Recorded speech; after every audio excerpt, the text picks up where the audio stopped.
Greetings and hello, everybody. This is Paul Lear from ValorTube.com. We got a little bonus coverage here on a Sunday night. This past week has been quite busy in the Middle East. We got things happening all over the place. We're just going to kind of cover the stuff I couldn't cover. I'd done a post earlier today in and around Russia supporting potential election choices for the folks in Libya coming up later this year. We've obviously got the news in Afghanistan. Essentially, the Taliban's going to be in charge in Afghanistan. I recommend highly you folks check out Checkmate at ValorTube.com. This guy is locked in. You want to know what's going on? Listen to Checkmate in and around the Afghanistan situation specifically. But not only that, this guy covers the Middle East and is a real student and scholar of what's going on. So if you want to really learn and understand and educate yourself when it comes to happenings in the Middle East, please consult Checkmate on valortube.com. He has articles, insights, analysis, news, videos. You'll learn a lot, I promise. And, as far as I'm concerned, I think it relates to a lot of Bible prophecy. And he has really helped me connect some dots that I didn't necessarily understand. And of course, as it turns out, when you get to learn from one of these types of people, you really connect the dots and you can see how prophecy is coming into focus big time in our current geopolitical situation. Shameless plug for something that's going to be coming later, but pretty much where the United States, just as a concept, where the United States has stepped away, prophecy is filling the vacuum and the void, specifically in regards to Ezekiel 38:39. But we'll cover that a little bit later. So for now, we're going to take a look at several places. We're going to look at Lebanon. We're going to take a look at Russia, Turkey, briefly touch on the Taliban in Afghanistan, and we're going to close and end up in the holy city of Jerusalem for this little report. So appreciate you guys tuning in. Hope you enjoy this bonus coverage of This Week in Prophecy. And again, my name's Paul Lear. I'm an original content provider at ValorTube.com. Some of you may know me as Paul the Poke from PaulThePoke.com. I am the host of that website. And I'm just glad to be here, share these things with you. In the first place, we're going to stop. We got a map here. We're going to focus in on Lebanon, happenings of what's taking place north of Israel on the northern border of Israel on the Mediterranean Sea. And just to touch on this briefly, Lebanon does have a place in the end times scenario, according to Scripture. And we get that from Jeremiah 22, Zechariah 11, Ezekiel 28, and the concept is just imagery of fire. Fire is how things go down, and it talks about fires in the mountains. It will be brought down to a desolation with fire and war. That's how Scripture says things go down for Lebanon, and eventually that will become part of the promised land in the millennial kingdom. It's part of the original land grant as promised to Abraham in the Abrahamic covenant. All these places, Lebanon, Damascus, to the Euphrates, east of here, will become eventually Israel. I know that will get lots of people excited when they hear this in the Middle East, but it's what Scripture says. God says it. I take it it's going to happen. So on that note, we're going to jump into the Lebanese army. And this is from EnglishAlArabia.net. Lebanese army says will raid closed gas stations for hidden fuel. And so the question gets to be, who's in charge of the Lebanese army? Lebanese army raids closed gas stations hiding fuel as crisis worsens. So we're going to scroll down here. Lebanese army on Saturday began raiding closed gas stations that have been hiding fuel. Okay, well, here's check out some of these fine containers here, which they store fuel. in Lebanon. That's what it's come down to. I mean, these look like little water jugs. Um, Lebanon has had a continual fuel crisis, reached the brink of collapse over the weekend after the central bank announced it would lift subsidies because it could no longer afford to open lines of credit for fuel imports or subsidize its purchase. Translation: inflation has taken over and the cost of fuel has gone sky high. Um, and this is along with Twitter. You see gas stations being closed, massive long lines of people trying to get gas in and around Lebanon. They're struggling to get fuel for just basic provisions. So, of course, all these things, they trickle down. Despite what we're told about trickle down economics, it is true. It will impact hospitals, bakeries, essential shops, and businesses. And they've been forced to scale back operations because they do not have energy to fuel their business. So it's a real deal. Now, in light of that, to make things worse, this happened last night, and this is in the far north region on the shore of the Mediterranean in Al Talil in the Akkar province. There was a tank loaded with gas exploded.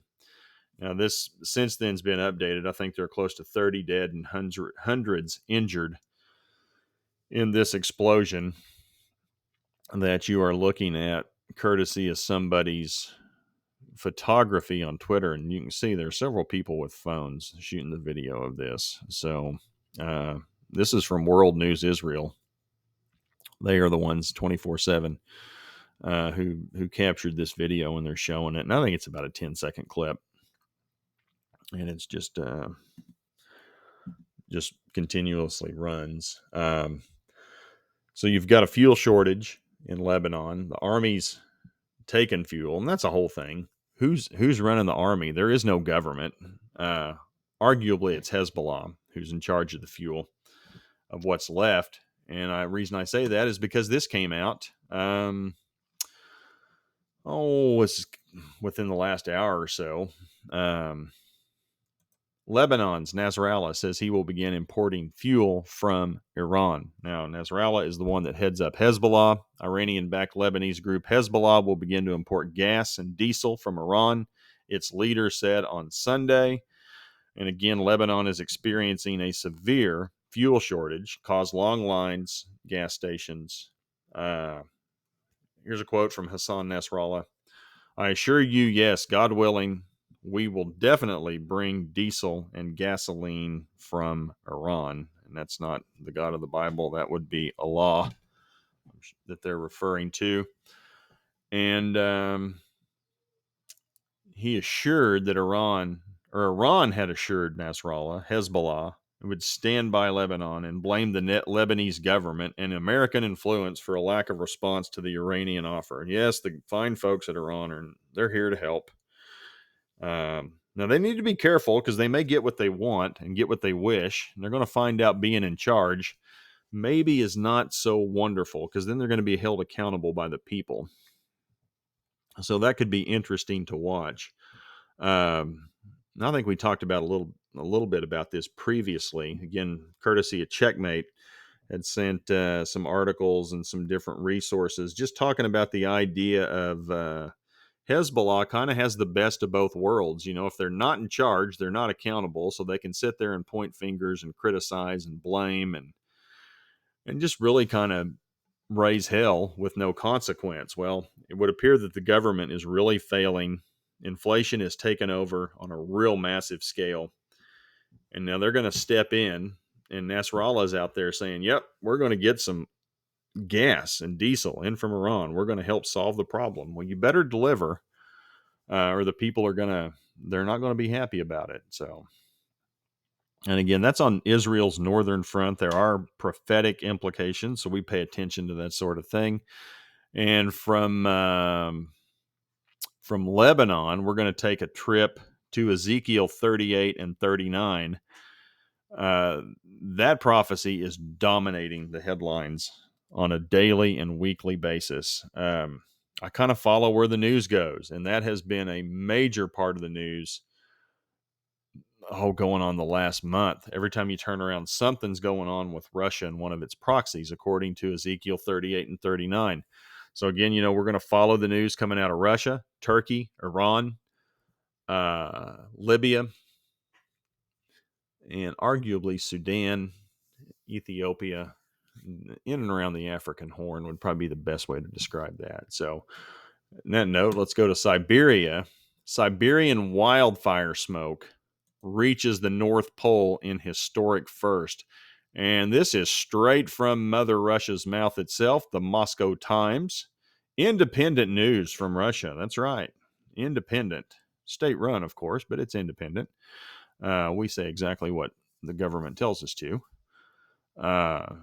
Satellite images captured only a small part of the smoke, stretching 32 kilometers east to west, 4,000 kilometers north to south. So that's about 1,800 miles. These wildfires in Siberia are so massive. This one, you can see the little dots here, everything that's on fire. These are this complex of wildfires is larger than all of the other wildfires on planet Earth combined. Let that sink in. Because we got some of that stuff going on here in the States, and we've got some stuff taking place on the West Coast in Northern California, Washington, Oregon. And the smoke on that stuff is stretching halfway to 2/3 across the continent, pretty much covering, a good 2/3 of the North American continent. That's nothing compared to this. This is, and then you got stuff going on in Tunisia that's just crazy off the charts. Well, this stuff in Russia is larger than all of that, plus whatever else is going on combined. The European Union's Copernicus satellite image, that's what we got here. Actually, this is from NASA. I'm sorry, that video is from NASA. So, gotta love the Moscow Times. They quote Copernicus from the EU, and then use a shot from NASA in the United States. But allegedly, the forest fires in the Siberian Republic of Yakutia, have already emitted a record 505 megatons of carbon dioxide. That's insane amounts of smoke. The wildfire smoke has traveled more than 1,864 miles from Yakutia to reach the North Pole, a feat that appears to be the first in recorded history. There you go. Per NASA. Holy cow, I like it. Moscow Times quotes NASA for credibility. That's excellent. Thick smoke. And some of these pictures, too, I mean, it looks like night. Stuff close to the fires looks like night during the middle of the day. Absolutely nuts. So some of this stuff, citing media reports, smoke has clouded the skies in locations as far flung as Mongolia, Western Greenland, and Canada. And I think some of the smoke noted in North America may have something to do with that. But you would think that those two would intermingle somewhere over northern Canada toward the North Pole. Continental scale by definition. Well, there's no doubt about that. I mean, so massive wildfires in Siberia, in Russia. Also, they are currently experiencing heavy rains and floods in and around the Black Sea. This is from radio or voanews.com. Heavy rains lead to flooding in Turkey and Russia. In and around the Black Sea, dozens of people dead in Turkey forced the evacuation of hundreds in southern Russia. At least 57 dead. Heavy rains triggered widespread flooding in southern Russia, forcing the evacuation of more than 1,500 people, including nearly 1,000 children from summer camps. About 108,000 residents of 11 settlements were left without power, the regional Russian emergency headquarters reported. So, You got flooding in and around the Black Sea, smoke, fires in Siberia, which takes us to Turkey. And this is from Reuters. Death toll from northern Turkey floods rises to 62. Here's some pictures from Reuters. I do like these pictures. So you can check this out. This is just what water does. And you can see some of that stuff was up there high enough that took out two-story house, like a wall of water moving down through this place. It's crazy. Look at the destruction. I mean, it pretty much eroded this building over here on the left. Looks like it's in a riverbank. You got some equipment trying to clean up the mess. Partially collapsed building in the area hit by flash floods as water swept through towns in the Turkish Black Sea region. Aerial view of Bozkurt after the area was hit by flash floods that swept through the towns in the Turkish Black Sea region. Well, you can just see that whole town and that valley. I didn't have a chance with all that water. Damaged vehicles. And so from Turkey, we're going to go to dailymail.com, Afghanistan. Taliban leader claims he spent 8 years in Guantanamo Bay in triumphant speech from Kabul palace as Islamists seized Afghanistan while thousands fight to flee country. Chaotic scenes at airports. So I'm just going to hit the highlights of this. You guys want to check out this link, dailymail.co.uk. Taliban commander gives press conference inside Kabul's presidential palace. Said they will declare the Islamic Emirate of Afghanistan from the presidential palace. Militants seized ancient palace and demanded, yes, seize it and demand a peaceful transfer of power. Absolutely. The president, Ghani, fled the country while thousands of Afghan nationals rushed to the Pakistan border. Royal Air Force planes were scrambled to evacuate 6,000 British diplomats, citizens, and Afghan translators. British ambassador was moved to a safe place and is expected to be evacuated from Afghanistan tonight.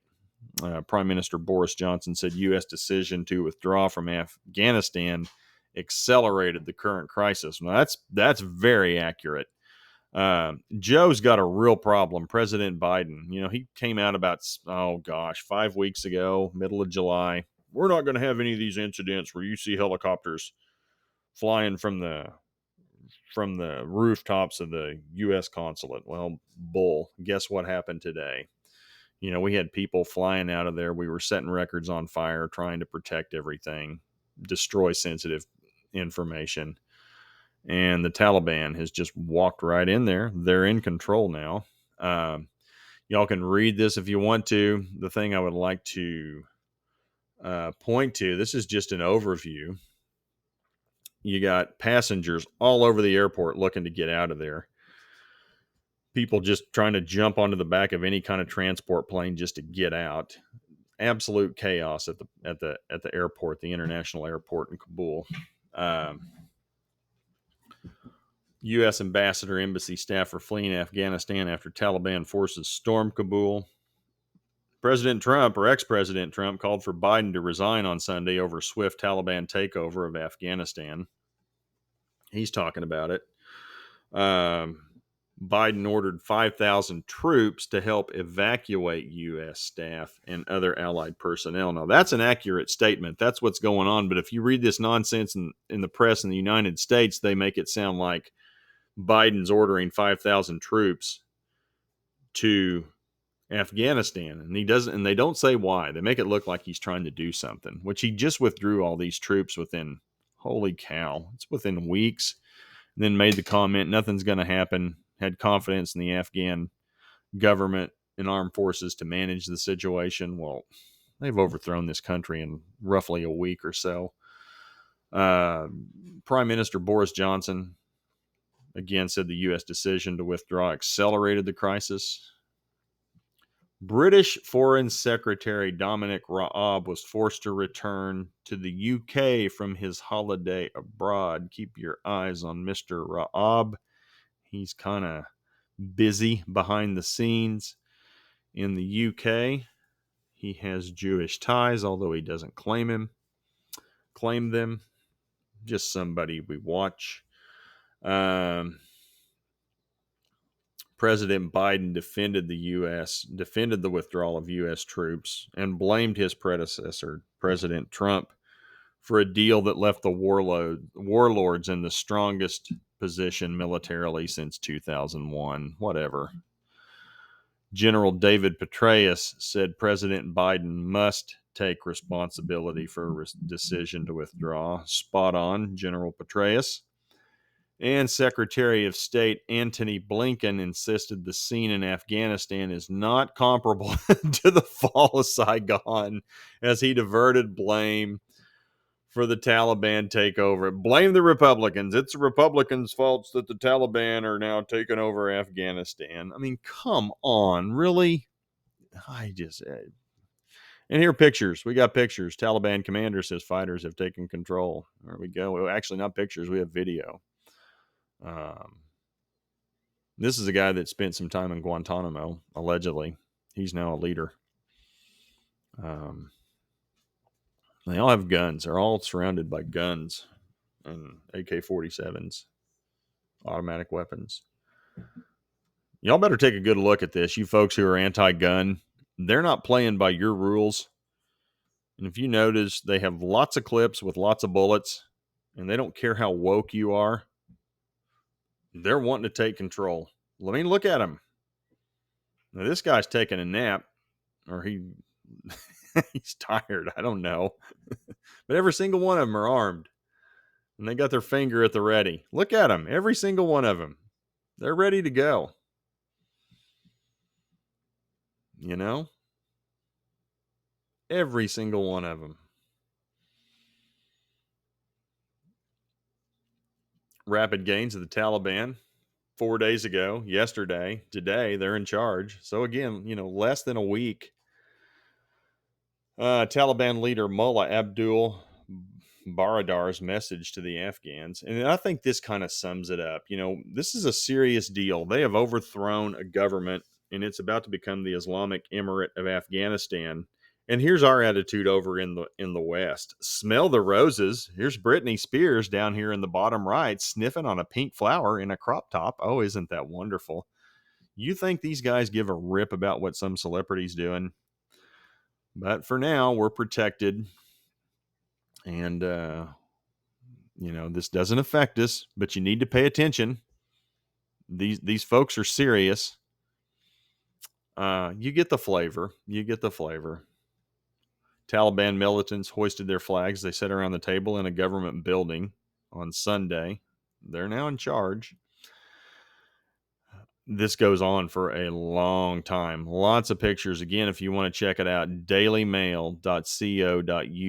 Taliban commander gives press conference inside Kabul's presidential palace. And we're going to close. Fires break out in Jerusalem. And this is from Israel 365. Jerusalem in awe of apocalyptic smoke cloud lingering over the Temple Mount. So there have been fires break loose. I believe it's east of Jerusalem. And you can watch these smoke. Watch the fires in Jerusalem. Those aren't clouds. That's smoke from fire. And it was kind of ominous because some people, had the backdrop of the Temple Mount, and there was smoke hanging over the Temple Mount. Looked like kind of a mushroom cloud, as the quote goes. It's looked like big thunderstorm clouds. If you're out here in the plains of the United States, that's what it kind of looks like. Here's another one. I think this is images of smoke above the Temple Mount are giving Jerusalem residents an ominous feeling that the end of days are upon them. Okay, that's the take from Jerusalem. So interesting times. hope you enjoyed that. We've covered from Lebanon on the northern border of Israel. We took a look at Russia, Turkey, Afghanistan, and we closed in Israel. So lots going on. I suspect these events will pick up as we get closer to the fall feasts. They're always busy. Every year it seems to start a little bit sooner with a crescendo and a peak in and around the tabernacles as we get into the week of tabernacles. So I don't suspect this will be any different. And also, it's arguably a sabbatical year or a Shemitah year, and the land is supposed to rest this year. So there'll be issues in and around that as well. So appreciate you guys taking the time to listen. Hope you find this beneficial. If so, please feel free to share it with others. And you've been listening to This Week in Prophecy. Again, it's Paul Lear. Talk to you later. Have a good one. Bye.